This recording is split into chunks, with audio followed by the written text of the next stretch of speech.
Broadcasting the boisterous part of the fastest game in the world. Strap on your lids and lace them up, Rook. You're listening to the BarnChirpers Hockey Podcast. Take a lap. Clap it up, boys. We got new music, eh?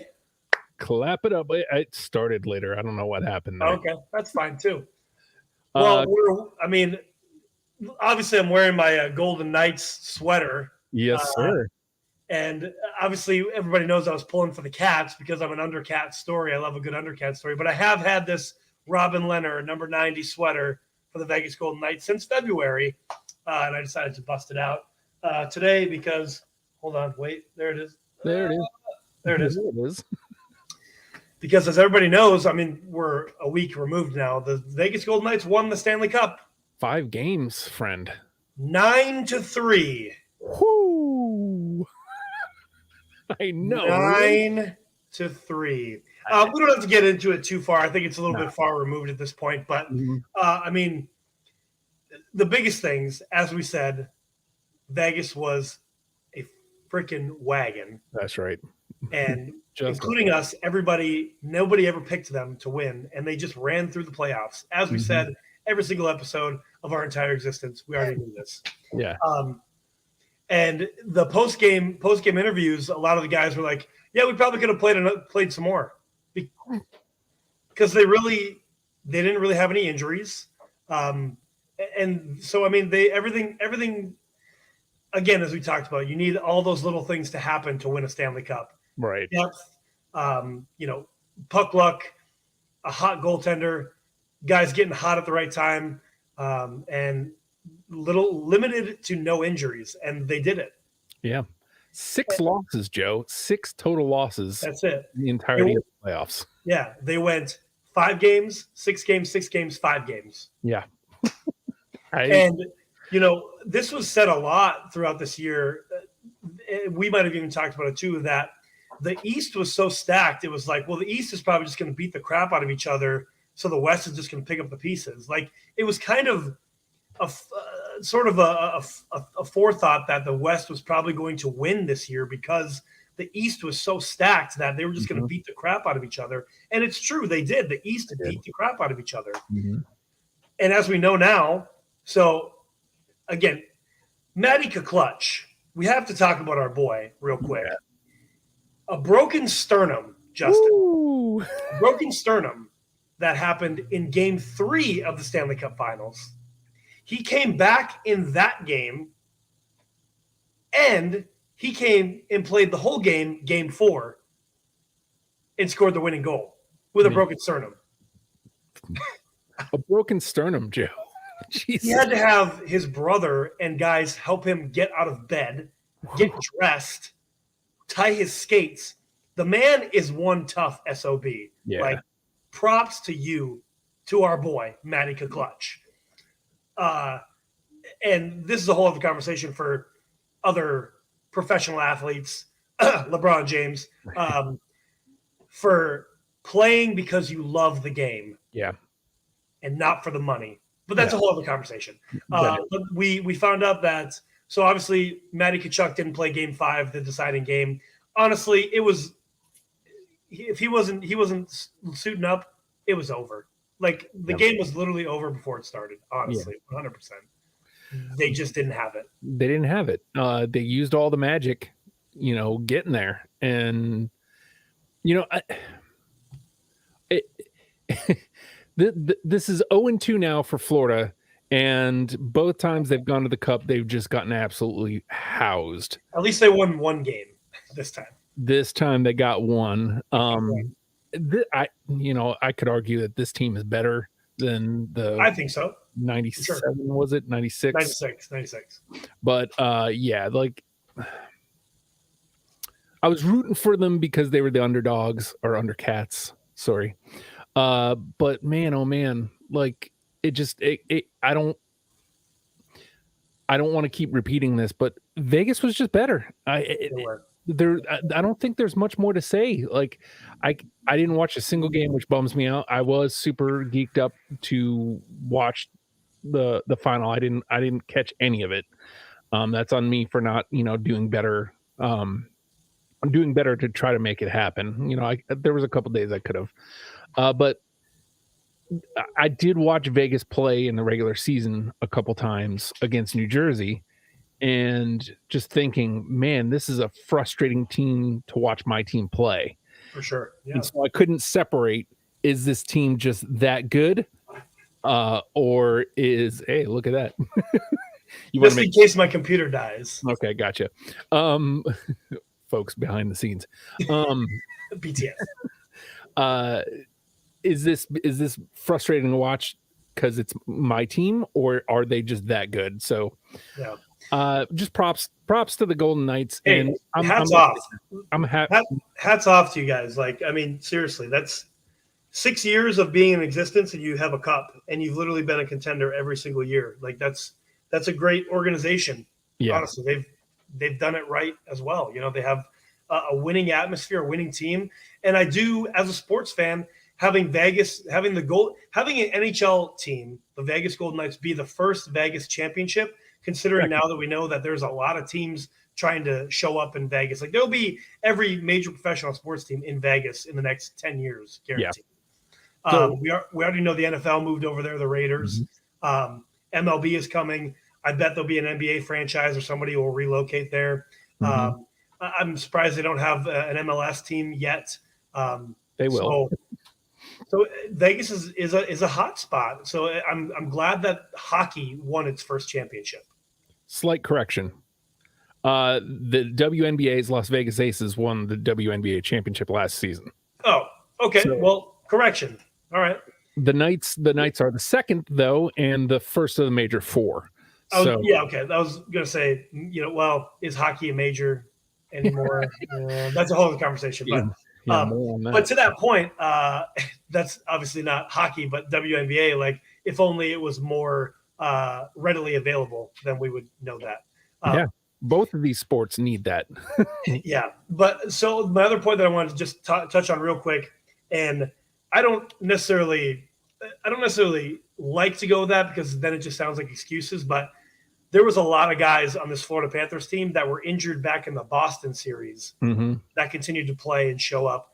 Aaron Ekblad apparently had a broken foot, a torn oblique, and had to pass concussion protocol at one point back in the Boston series. So, that's insane. Brandon Montour is dealing with some things. There's a couple other guys that were dealing with some things. And that just goes to show that we've talked about it before of the Stanley Cup is the hardest trophy to win. Of course, we are biased because we are hockey fans, but truly, if you look at like this type of play, if you look at the injuries, if you look at what it takes to win the Stanley Cup, bar none, this is the hardest trophy to win. I would say if I'm going to pick them, hockey is definitely number one. NFL, I would say number two, the Super Bowl trophy, just because it is also a hard-hitting sport. But, real quick, we talked about hits and stuff for hockey a few episodes ago. Let's say football real quick. So they play, 17, 18 games now in a regular season? 17 now, yeah. Okay. Cool. And then essentially you have to win. Well, if you get a bye, then you'll have to win 3, correct? Mm-hmm. Right. Or you might have to win 4. So 3 or 4 extra games. Okay, so you're just barely cracking 20 games in a season. And as a contact sport, whatever, you're on the line guy, and let's say there's 70 plays. So there's 70 hits happening, right? Let's just say that for a thing, right? But again, that's only over the course of 20 games. Right. In the NHL, 82 games regular season where there is hits happening all game. You're getting your body smashed every single shift, right? Of the game. So 82 games in the regular season, and then you have to at least play 16 more games, and that's if you sweep every single round, which doesn't usually happen, right? Right. But there's a potential of 28 more games that you could have to play in a sport where, and I give props to, I don't want to think that I'm dogging like MLS players, like they're running marathons every game too. Like that's tough, but they're not hitting each other, right? Right. So yeah, cardiovascular ability, but hockey players, You're getting your body smashed every single shift. You're skating miles a game. It's the hardest trophy to win, bar none. I will argue anybody on that till the day that I die. I don't have to go into that anymore. If you're listening to this, obviously you're a hockey fan and you know that the Stanley Cup is the hardest trophy to win, which is why, and that's the other. I'm going to go on another rant. Somebody rants today. We have a Jack Eichel rant. I have a Jack Eichel rant coming up too. Real quick, I saw the celebration of the Denver Nuggets win the championship. There was no excitement. Well, there wasn't going to be, because the Larry O'Brien seems a lot easier to win. Number one for Furkies. Again, I think there was a further conversation of that down the pike. I'm sure there is. But it just seemed like one of those things of like doing it for the money and doing it because you love the sport. So, I will say that Denver's squad does seem to like basketball.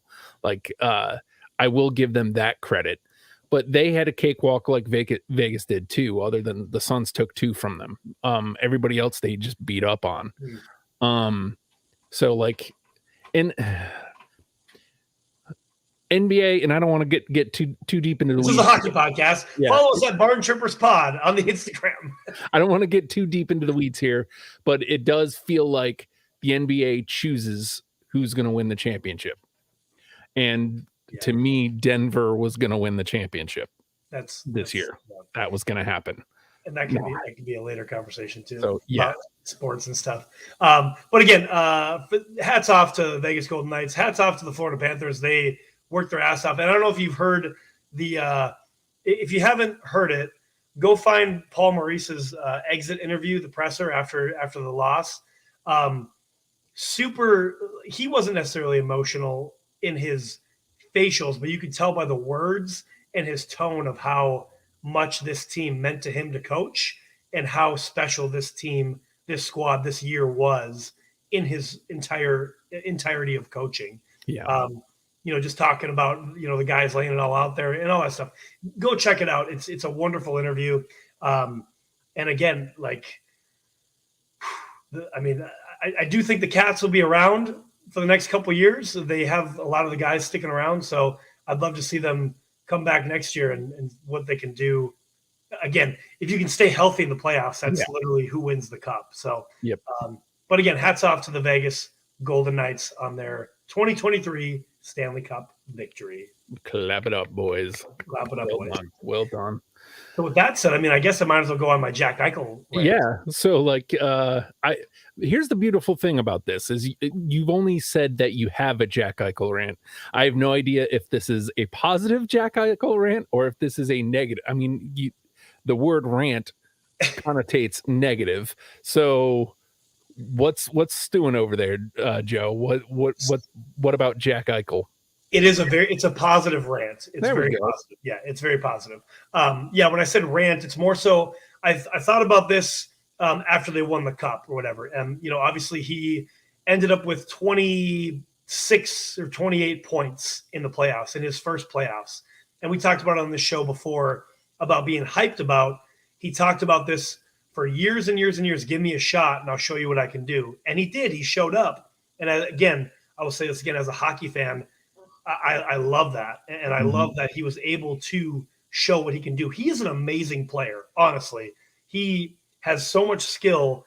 And even in these playoffs, when he wasn't going to be the guy to score, he was always a part of being on the score sheet, dishing a pass, making a play. Even defensively, as a very gifted offensive player, he was very good defensively as well, which, you don't usually get that two-way type of superstar, right? Mm-hmm. Or it takes years, like in Alex Ovechkin, to turn into a two-way type player where he actually, and I wouldn't necessarily even call Ovi a two-way player, but in that 2018 run, and since then he's changed his game to be a little more offensive and to be able to make plays as well. But so going back to Jack Eichel.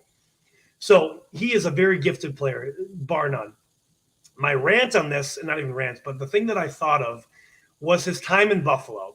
He spent 6 seasons in Buffalo, and in his last 2 seasons, he was given the C. He was the guy, right? And I just think wait, let me think about this for a second before I'm going to say it. We'll start with Vegas. In the event when Mark Stone is no longer the captain, I hope that they don't give Jack Eichel the C.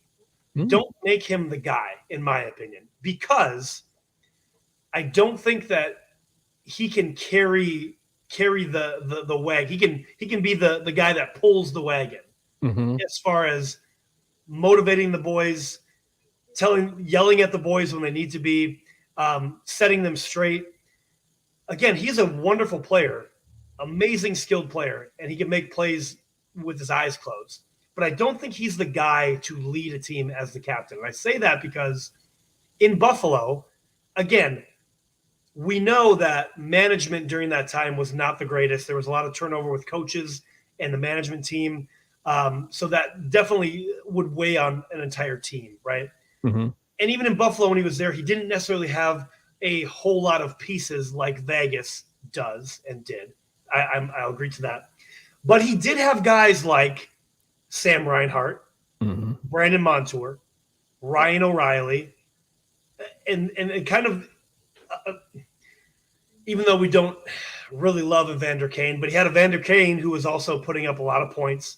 Yeah. He had guys and pieces on that squad where when he was the guy, if he truly was the guy, I feel like there should have been a little bit more forward progress. But there wasn't. There was always regression among teams. Again, is that a Jack Eichel thing? Not totally 100%. That's a front office thing too. Coaching atmosphere, all those things. There's a lot of things that play into that. He was also a younger man then too. So having a few more years to develop and to mature could make a total difference. This is kind of just a what if scenario when Mark Stone is no longer the captain. I still think you don't give the C to Jack Eichel just because he's kind of been the guy in the playoffs, him and Marchessault, right? They were kind of the guys. I don't think you give him the C because maybe the pressure was too much for him in Buffalo. Maybe. I don't necessarily know if that rant really went anywhere other than I just hope that they don't ever give Jack Eichel the C, or at least not right now. Maybe in a few years when he matures more, maybe then he can be that guy to pull the wagon. But I feel like right now, let him be Jack Eichel. Let him be an amazing playmaker and let him score goals. Let him score. I got to score, baby. Yeah. Don't put the pressure on him of carrying the wagon of being that C, that captain. Just kind of my thoughts. Because, again, looking at those Buffalo squads, he had some guys. He had some guys to play with, and it just seems that he didn't really lead them. At least on paper, it didn't seem that way. And obviously on the standings didn't end up that way either because it was not very good during his time. So, I don't know. And then also with that same thought, guys left and won championships, i.e. Ryan O'Reilly left and literally won a championship that same year with the Blues. Yeah.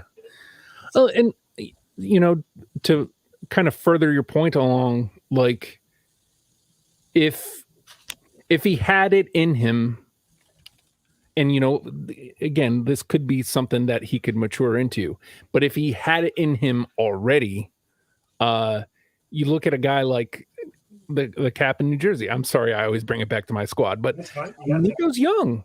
He sure is a young dude, and he got the C like in his second or third season. Like it didn't take long for him to get the C, and people line up behind him and are ready to go through walls for him already. And you see the progression of the squad. If Eichel was that dude, then people would have lined up behind him and in Buffalo, and he would, we know what happened with the injury and everything, but of course. And that's a whole other story. Again, I'm not taking anything away from the man's play. He's an amazing player again for the 100th time. I think we can definitely stamp this. In his time in Buffalo, being made the captain after Ryan O'Reilly left was not the right fit because he wasn't ready for it. Wasn't ready. Yeah. And potentially now he could be ready for it. Now he's got a Stanley Cup ring, a championship under his belt. He's been through the ringer. So he could potentially be ready now. So I'm not necessarily taking back my previous comments of 3 minutes ago. I am just saying, think about it. I feel like there's other opportunities to make more veteran guys the captain before you just give it to Jack. Right. There's plenty other dudes there that could and like you said, Mark Stone's still there. So like, yeah, Mark Stone's still there. So that's just a random thing that I thought of like, I feel like that's kind of the move, right? He's this bright, shining star. Mm-hmm. Give him the C, but yeah, I don't know. Hopefully they don't. Wait till like if he's still a Vegas Golden Knight in 5 more years, then put the C on him. Yeah. Give him some time with the squad, I think. And at some point he should prove that he's like there, like he's a Knight and not necessarily here. I got to switch you. Not necessarily. Hey, here I am. Here you are. Not necessarily, he's not going to go anywhere, I guess. Yeah. So like prove that you're a Knight, and then we'll go from there. I agree. I don't want to spend too much time on this topic, but this came in. I saw this on the wire. I don't have any firm proof on this, so I want it to kind of be like a touch and go before we get into the rest of the stuff. Sure. Apparently, the NHL announced that, and the headline reads, "There will be no Pride sweaters next year." It's a bummer because hockey is for everyone. And again, we'll more on this in a second. Reading more into it, it seems that they won't do any of the specialty sweaters. It softens it a little bit, but still, like for the headline to be no Pride sweaters after everything we've gone through this year, come on, man. Hockey's supposed to be for everyone, and you're actively turning off people that could be coming into the sport. Yeah, I mean, I feel like I don't know if it's a be able to touch and go type of thing. I feel like we have to dive into this a little bit deeper because I do have some takes on this. Yeah, that's really unfortunate. Honestly, that's just another bad move by the NHL of dropping the puck, if you will. Yeah. And really making it exclusive when it should be inclusive. That sucks to hear. I'm listening to you, but I'm trying to get like confirmation on this. Like I said, I kind of saw it on Twitter, so I want to make sure. Yeah, man. Yep, there it is from ESPN. I mean, I guess I can sort of understand in the sense of because there was the handfuls of players that didn't participate in the warm-ups and didn't wear them, and that also brought backfire. And I mean, I've said it too. Like, obviously, we're not swearing on the show anymore, but bleep you. That's BS. Hockey's supposed to be for everyone. And you know what? I'm gonna go into it because it's on my mind anyway. The thing about it is like, again, and whatever your religion is, whatever your beliefs are and stuff, cool. Nobody's telling you not to believe in what you believe in. You're literally just wearing a team sweater who, by the way, you're getting paid millions of dollars to play a simple game, because it is a simple game, and you're getting paid millions of dollars by this team, and you're wearing a team sweater that is showing, again, that anyone living, breathing human can play hockey, and you are welcome here. You are welcome in this barn. You are welcome to boo. You are welcome to cheer. Don't throw stuff on the ice, but you are welcome to boo, and you are welcome to cheer no matter who you are, your race, your religion, what you believe in, who you love. It is as simple as that. Nobody to wear the warm-up Pride sweaters or whatever other events that they're doing that night, but specifically the Pride sweater. Nobody's telling you have to stand up and start being an activist and start speaking out and do extra press conferences about speaking out about rights and human rights and stuff like that. While, I mean, you're a pro athlete and you have a platform, it'd be pretty simple to be like, hey, Yeah. don't be an a-hole and Yeah. you know, just love your fellow human. You don't even have to, you know what I'm saying? Like accept them, you know? Does that make sense? Like it just, it blows my mind that, and even this is going on a whole other thing, but let's just think just to hockey, but it blows my mind that to collect a paycheck for millions of dollars and like, well, it's against my beliefs. Is it though? Is it really? Or are you just so fearful and ignorant that you can't include another human being to want to show up to a hockey game to watch your team play? I wish I had something more thoughtful to add, but like it is as simple as lace them up, put the sweater on, and get over it. Like I don't believe in it. Don't believe in what? What, you don't believe that these people exist? Is that what you don't believe in? Like that's what it comes down to. What belief, what religion, and you know, I'm not saying I know anything about religion because I really don't, but and the different, you know, what's involved in different religions, and this is getting on a whole other thing, but yeah, what's preventing you? What don't you believe in? Humans? You don't believe in humans existing, and that humans should be accepted to watch you play and collect millions of dollars? Because guess what? If hockey is for everyone and we let everybody, an inclusive thing that no matter who you are, like I just said, any living, breathing human can come to this barn and watch us play hockey. Guess what? That's more money and more revenue coming into not only that barn, that team, but the NHL. And guess what that means? A higher salary cap. Guess what that means? More money for you. It's pretty simple. It seems pretty, and like you said, just to tag this back on, no one's asking you to be an activist for it. No, literally. Just wear a sweater. Nobody's saying you have to now, because you participated in Pride Night and wore the warm-up sweater, that you have to start going out and do extra press conferences on your day off and be a human rights activist. Nobody's saying that. Like literally, you're just participating in a simple thing of everyone is welcome here. Yep. No matter who you are. And it blows my mind that that's so hard to grasp. And yeah, it's wild to me. It's absolutely wild.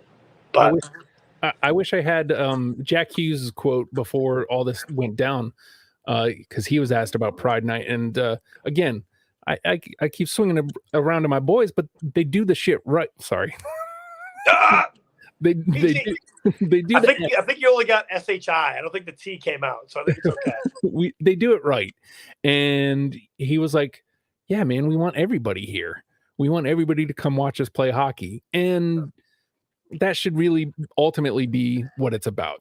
Come watch us play hockey. We want everybody in the barn. And for some players, it's really been not about that, and it's actually been quite the opposite. And you think about some of these markets, Vegas specifically, and I don't think anybody on Vegas has come out against. So you know, I don't mean to shine the light on them, but no, I mean, off the top of my head, San Jose, Philadelphia, Florida, Vancouver. Those are the only ones I remember. Florida, the Stahl brothers, and Carolina, the other Stahl brother. Mm-hmm. Yeah, but there you go.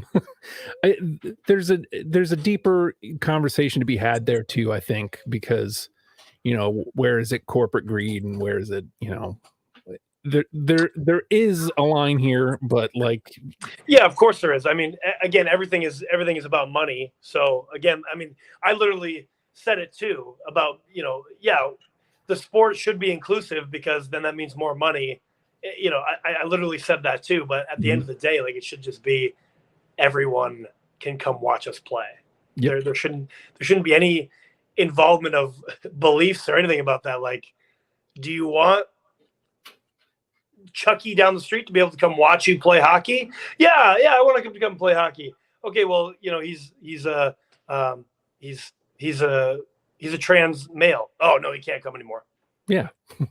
I mean, really? You just said 5 seconds ago he could come. Yeah. So it's dumb. Ridiculous. Ridiculous. Ridiculous. Oh, wow. Well, now we lost. I'm not sure what happened there. We're just having technical difficulties up the wazoo here.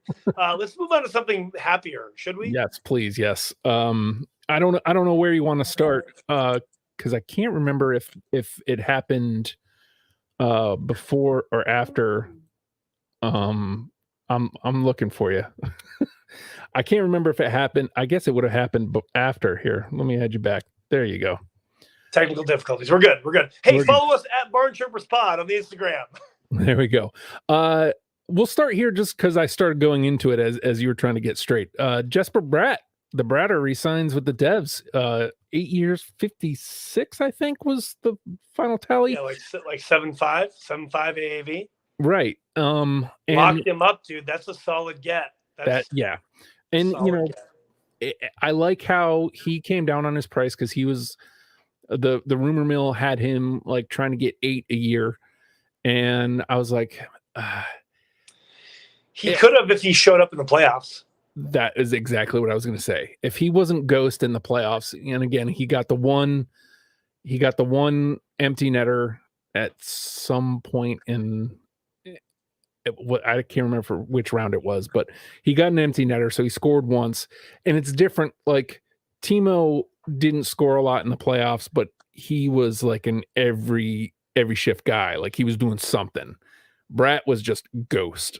Yeah. So if he had a good playoffs, I think he could have got that $8 million. But I'm glad they were able to come up with something that worked for the team and worked for him. So I'm happy that Bratter's going to stay at Dev. I mean, yeah, the biggest thing is locking him up long term. Is he's one of the core guys, and really, if I'm those guys, I would take, if you really believe in the team, I would take a more team friendly deal, so that way you keep the squad together, so you can win a cup. Yes. What's more? I mean, hey, some guys, do want to get paid, and you should get paid. I do believe in that, but man, the dream is to win the cup. So, like, do you just want to be a millionaire, or do you want to be a millionaire and win the cup? Right. Because you're going to be a millionaire either way. Yeah. But do you want to win the cup? It's like we said last week with Sivo. It's like, he's a guy who deserves the bag. Like, he put in his time here. He put in his time with Jersey, and they were a really bad team. I wish he would have taken the team friendly deal and stayed. But like, with our young core, some of the guys that are probably going to get retained, there might not have been place for him anyway. So, like, take the money, go to Columbus, and see what happens. But Bratter, like, sure, maybe he could have got a little bit more money out on the market, but if this team stays close to intact, we can win a cup within the next 5 years. I think it's very possible. Yeah, I agree. So there's that. Bratter resigns. What do you want to go through? Because I sent a bunch of stuff to our at BarnChirpers Pod. By the way, everybody on Instagram, there was a lot of rumors this past week and some other things going on. I don't have it in front of me because I'm using my phone, of course. I will say, while you're looking that up, last night the Hershey Bears won the Calder Cup in Game 7 overtime winner against the Coachella Valley Firebirds. Look at them go. What a way to win the cup, though. Game 7 overtime. Hell of a run. So the Capitals AHL squad, the Hershey Bears, win the Calder Cup. And I forget what number it is, but they set a record for most Calder Cup wins. I believe it's 12. Wow. So yeah, they win a lot.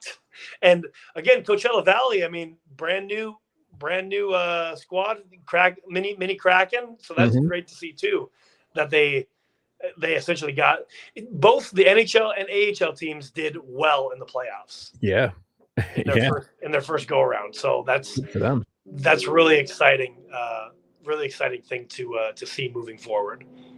So first thing I see here is Sean Monahan re-signed for the Habs, 1 year, just shy of $2 million.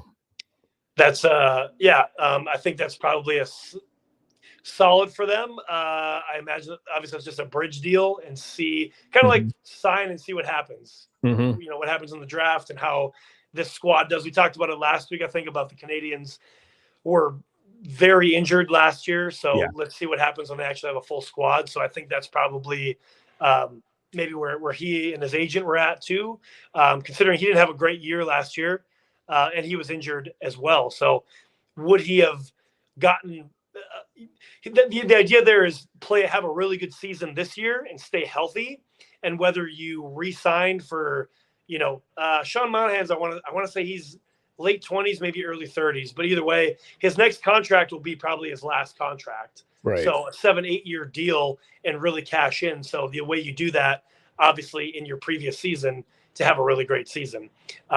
Again, going back to Bratter, had he shown up in the playoffs, he probably could have gotten 8, maybe 8.5 per year. But so Sean Monahan re-signing is good for the Habs, and let's see what happens this year for him.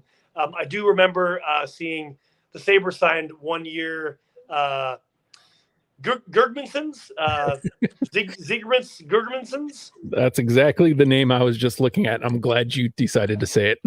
He, if I saw the spelling in front of me, I probably could have done it better. But he's a solid player. I remember because I watched a lot of Sabres games last year, and he was on the score sheet a lot. He's a solid player. So kind of the same idea, that 1 year deal. I think this is more so Buffalo really trying to make a playoff push this year. They were so close last year. They just missed it. They kind of, like we talked about, got in their own way and lost some games that they should have won. Otherwise, they would have gotten that second wild card spot. I feel like this signing was a team-friendly deal. Keep him around because he's not necessarily part of the core, but he's been around for a couple of years. And let's get a couple signings, and hopefully they bring in somebody, a veteran, maybe even a goaltender, Hellebuck. He's available, and see what happens. So yeah, I'm excited to. I'm glad he stuck around because he's a solid piece. Yeah. I'm going to skip to these last couple that you sent because we'll end with Hall of Fame. Sure. But the thought and belief, this is rumor mill, the thought and belief around the league is that Lindholm, Hannafin, and Backlund are leaning towards not re-signing with the Flames. Also Toffoli. And yeah, the last one he sent is bye-bye Toffoli, which means he's officially gone. Like they're just not, he's done. Yeah, man. It's crazy to think that, I mean, they fired Daryl Sutter, and the thought essentially was, okay, cool. That was the problem. This squad wasn't vibing with Daryl Sutter anymore. Well, so you got rid of Sutter, and now all these guys want to be gone. Like, deuces. Yeah, wow. Dude, that's very problematic for the Calgary Flames. Absolutely. Considering they just traded last year for Huberdor and Uyghur and signed them to monster contracts. Yep. They are no like ability, reason to go into a rebuild. Nope. Like they were essentially on the cusp over the last couple of years. That's not rebuild territory. But now 4 of your top-ish guys don't want to be there anymore. Woof. Wild. That is crazy. And we talked, I don't want to delve too back into this part of the topic, but what a disappointment they were this year. Like they were wildly disappointing. And then Markstrom has like an off year. Like I don't know, like if that's just he couldn't keep up the pace from the season before, or he just came to earth, or if that's the team, like you mentioned, Uyghur came over. Like that blue line is solid. I don't know what happened in Calgary. What I saw in the case of Huberdeau going from 100 and whatever points that he had, and then the worst drop off ever in history to like 50 points this past year. The thought or whatever that I had heard was because Sutter wouldn't let him play his game. Like he wasn't letting Huberdeau play how Huberdeau normally plays. So with Sutter out now, you would think that Huberdeau would be back. Let's get after it. But now if he doesn't have those pieces to play with, that could be trouble, man. But yeah, like you said, they've just been like, what happened? Yeah. What happened? I picked them to win the cup last year. Yeah, man. In preseason, and they didn't even make the playoffs. Like They weren't even close. Right. Like they just, and you had a couple moments in there where I remember thinking, because Lindholm was on my fantasy team, which I feel like we at some point need to dive into on this show. Now that the playoffs are over, we got to talk fantasy pucks. If we could ever get Corey on the show. I know. But I had Lindholm. He was on my team, and he's kind of been my guy the last couple seasons. And like there was moments where I'm like, yeah, Lindholm's looking good, and then stretches of nothing. Yeah. Just nothing. It's just being in Calgary, man. Whatever it was going on there. Just so we're going to see in a few weeks what it shapes out in Calgary, because the draft is coming up too in a couple weeks. So yeah, dude, it stinks though, because I do like to see Calgary do well. That's one of the Canadian teams that I really like. So I mean, it may be simple, but those sweaters are elite level. I love the Calgary Flames sweaters, and I want one really bad. And if Lindholm leaves, he was like the guy that I was going to get. Yeah. So if he leaves, then it's like, well, who do I get? Yeah, and I would have done like a Toffoli one too. I like Tyler Toffoli, and if he's gone, like, okay, well, because essentially, like, I don't think I've mentioned this, but I'm going to have a sweater of every NHL team. So the guys that I really like. So obviously my collection is very light still right now. I have this Leonard one from the Vegas Golden Knights, and I have my Ovi one. And that's the only ones that I have. So,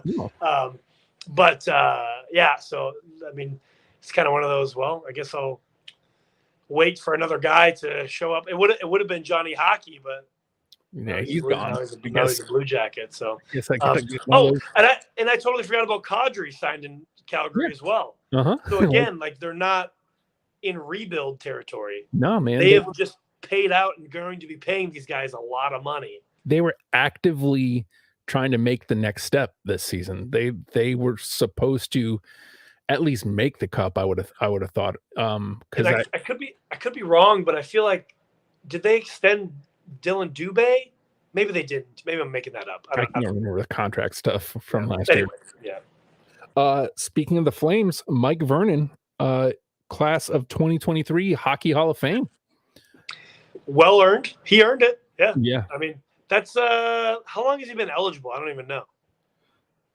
Good question. It doesn't list it here. But I mean, Calgary, Detroit Red Wings, San Jose Sharks too, I believe. That they went through a lot of goalies. They went through a lot of goalies, but I feel like he was around in the what's his name? It'll come to me. Doesn't matter. Team of but yeah, I mean, congrats. Like, I think there was 3 goalies that were inducted this year. Lundqvist, Barrasso. I mean, Hank. Yeah, Hank's a no-brainer. Yeah, obviously. You hate to give Rags credit, but credit where credit's due. What a goaltender. And I mean, one team his entire career. Yeah, man, which that's rare. It doesn't happen anymore. Even Yager played on like everybody. Yeah, exactly. Speaking of somebody who played on a couple teams, Pierre Turgeon gets in. Old Blues. Yeah, man. Yeah. I mean, deserving. I don't really remember his stats, but that's the time growing up that I was a Blues fan. I remember watching him all the time. So, let's see, Carolyn Ouellet. I don't know who that is. Coach Ken Hitchcock and GM Pierre Lacroix. Okay, yeah, solid class. Solid class. Yeah. I didn't send this over, but I just saw in 2024 who would make it in. And like the first one was like Datsuk and then Kovalchuk.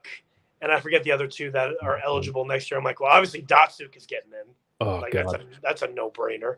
Kovalchuk, yuck. I mean, yeah, Kobe. What a player, but look. He did so good for the Devs, though, Justin. Stop it. Stop it. He did great for the Caps, too. So, like, I mean, he showed up when he went to Atlanta. Like, something to watch there. Yeah. I think he's one of their leading scorers. Yeah. All time in their however many years, 7 years, 8 years. I want to touch on this, too, even though this wasn't, like, part of the rundown. but you sent this on this day, and this would have been 4 days ago, 31 years ago. The Philadelphia Flyers receive Eric Lindros. Yeah. That's a big get for them. Like he's a major player in Flyers history. Yeah. What did they give up? So over to the Deeks, Peter Forsberg, Ron Hextall, Steve Duchesne, Gary Huffman, Mike Reekie, Chris Simon, $15 million in cash, 1993 first-round pick, which turned out to be Jocelyn Thibault. Wow. Haven't thought about that name in a while. And then a 1994 first-round pick as well, which was Nolan Baumgartner. What a haul, Joe. And how did that turn out for Philadelphia? I wish Corey was here so I could chirp him live. So I'll say this: they got a great player. They got a great player. Hey, Eric Lindros is one of the top 20 all-time best players. Mm-hmm. But at exactly 0 chips. No chips. 0. And not only that, now of course we know that the Nordiques turned into the Colorado Avalanche, but 3 years later, one Peter Forsberg won a Stanley Cup. Yep.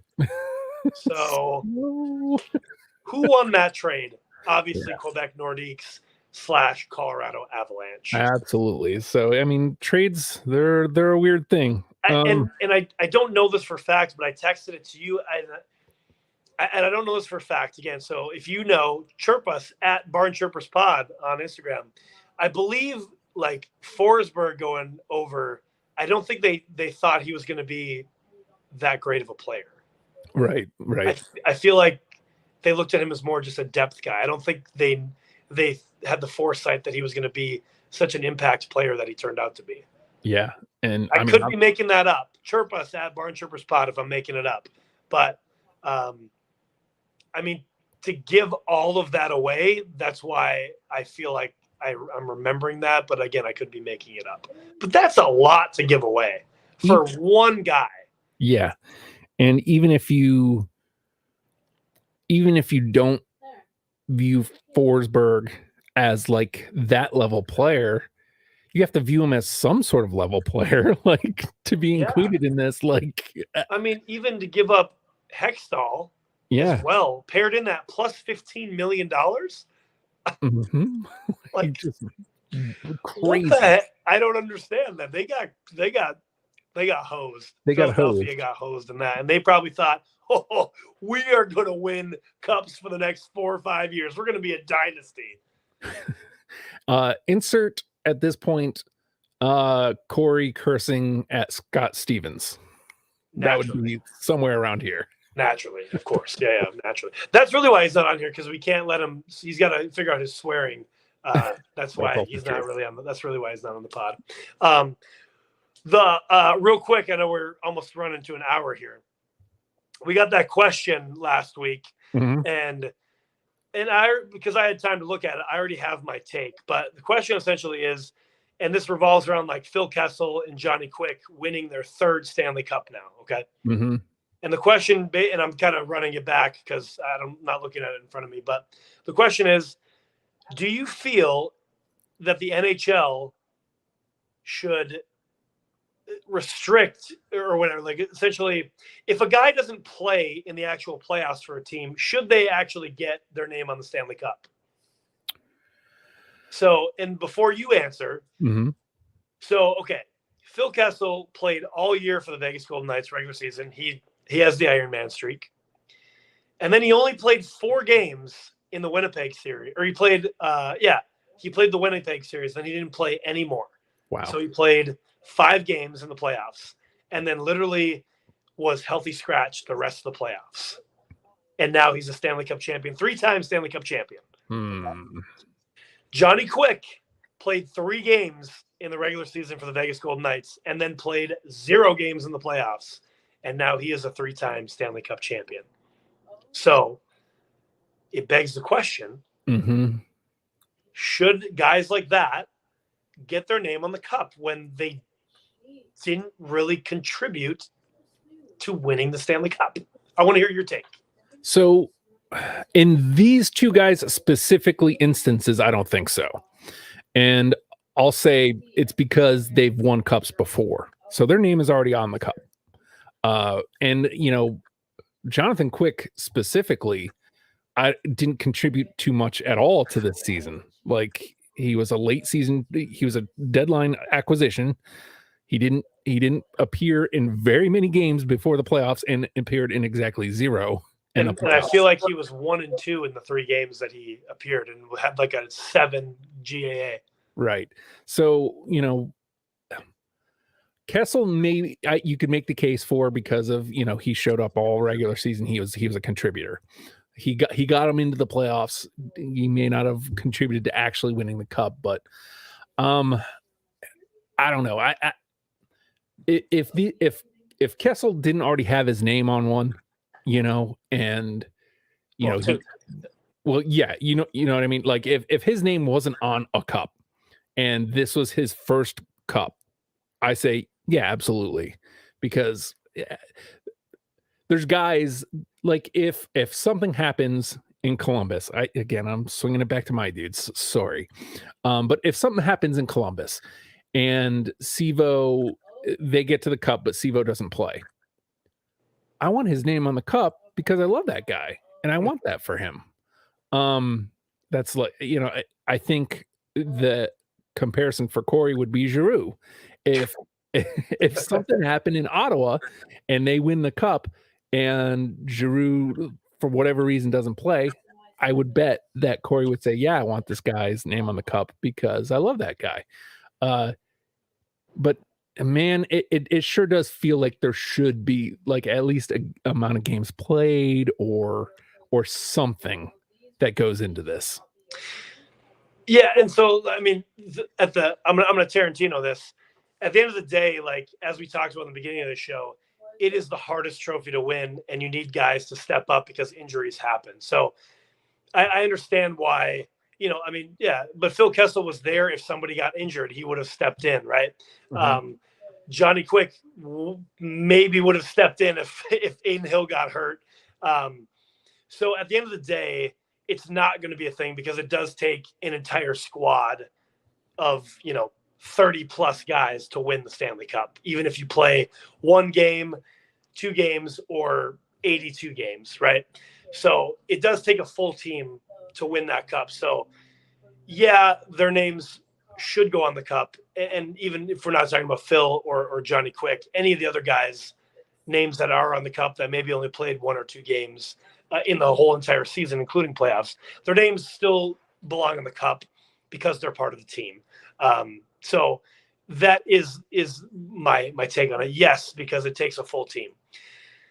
Now, if it was me, and I looked back at Phil Kessel's stats when he played for the Penguins and won those 2 cups, he was a huge contributor regular season and the playoffs. So bing, bang, boom, 2 times on the cup there.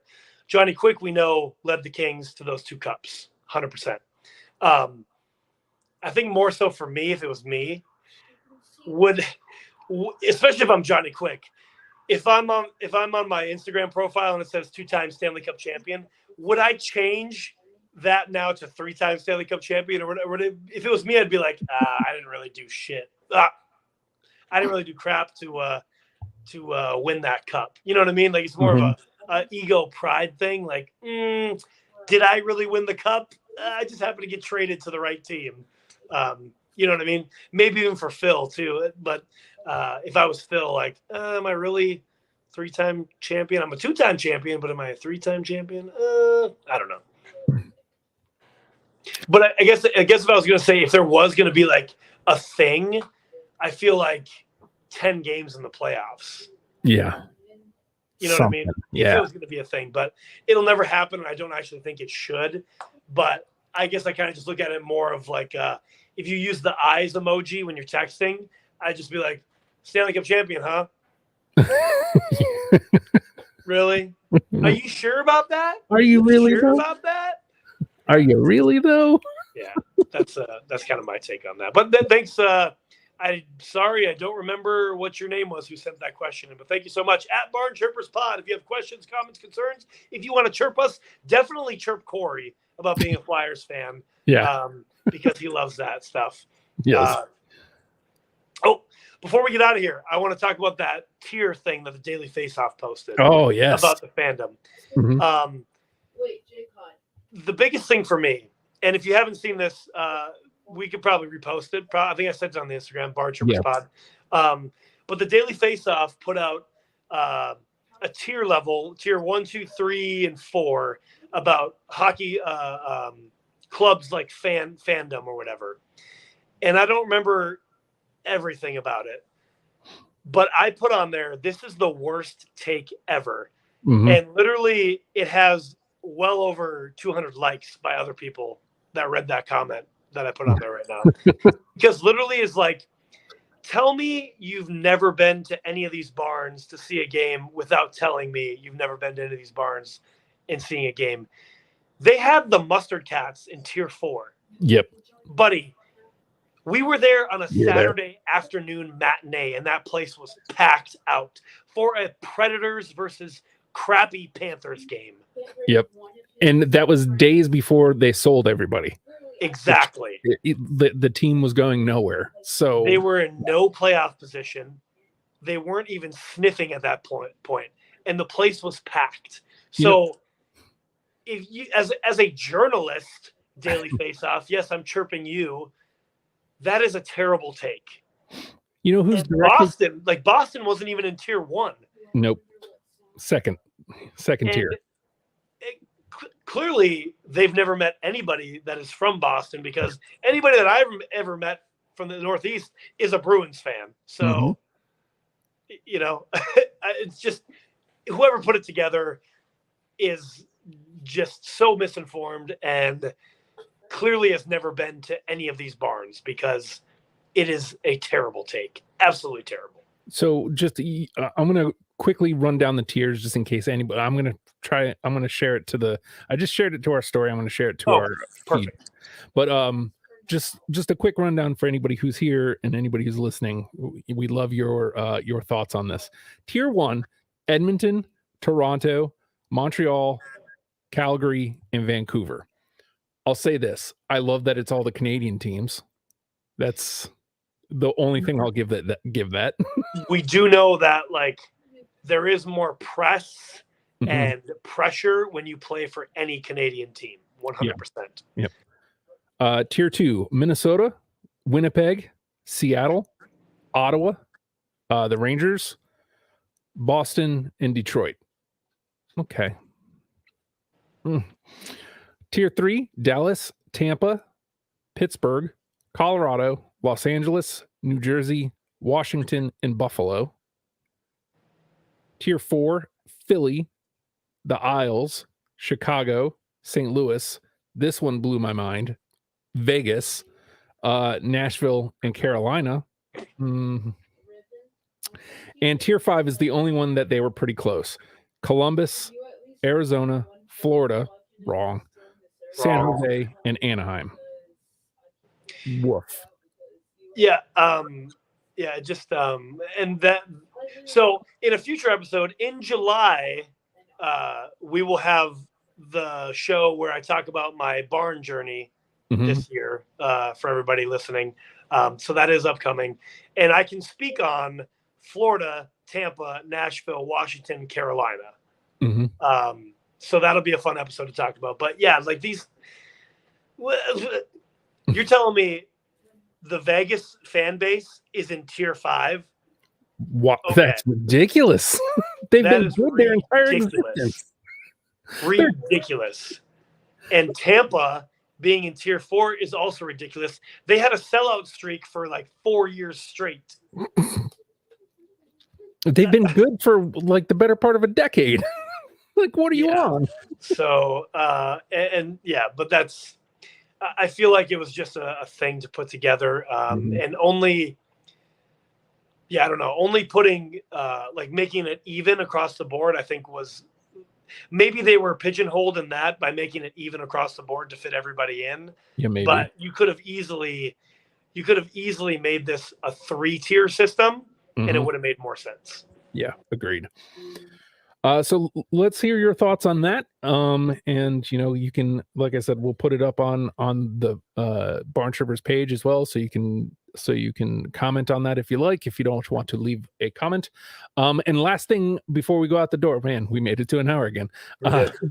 Last thing we'll say before we go out the door. Shout out to our homies, the Norfolk Admirals.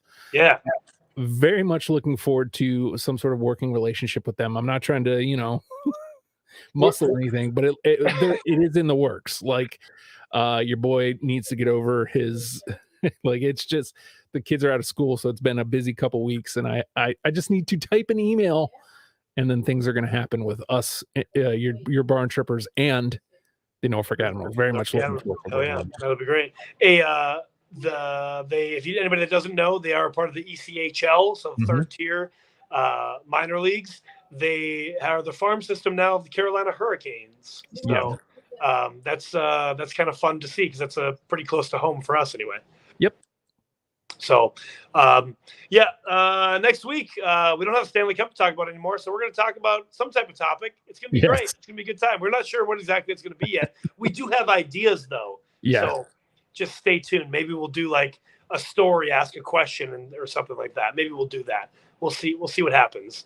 But tune in next week, and we'll be back chirping at you and stuff. Hoaxer, you got anything else? Nope. We're good. All right, y'all. Stick taps and sellies, boys. Clap it up. Clap it up, boys. End the broadcast.